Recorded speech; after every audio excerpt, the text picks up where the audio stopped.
ونگات میگه اضطراب صداییه که قبل از وقوع هر چیزی خبر از بدترین حالت‌ها میده. ما وقتی مضطرب میشیم مغزمون هول میکنه و میترسوندمون، انگار که زلزله شده. ولی اگر خوب دقت بکنی زلزله اضطرابمونه و بیرون آرومه و هیچ خبری نیست. فیلم سخنرانی پادشاه درباره زندگی جورج ششمه که توی 5 سالگی براش یه اتفاقی میفته و دچار لکنت میشه.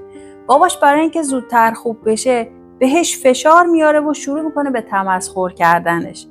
اما همون کار بابا باعث میشه که جسارت حرف زدن رو از دست بده و لکنت تا بزرگسالی همراهش بمونه. وقتی که جانشین شاه شد بابت همون لکنت زبانی که داشت سخنرانی براش خیلی سخت بود. برای همین مصمم شده بود که بتونه سخنرانی بکنه. یه جایی از فیلم درمانگرش بهش میگه لازم نیست بابت چیزهایی که توی 5 سالگی میترسیدی الان هم بترسی. وقتی که موقعیتی شبیه به گذشته برامون پیش بیاد بدنمون میره توی حالت دفاعی و علائم اضطرابی تولید میکنه. اگه مغزمون یاد بگیره گذشته رو از الان جدا بکنه بدن آروم میشه و ما به جای ترسیدن مشکلمون رو میبینیم و حلش میکنیم.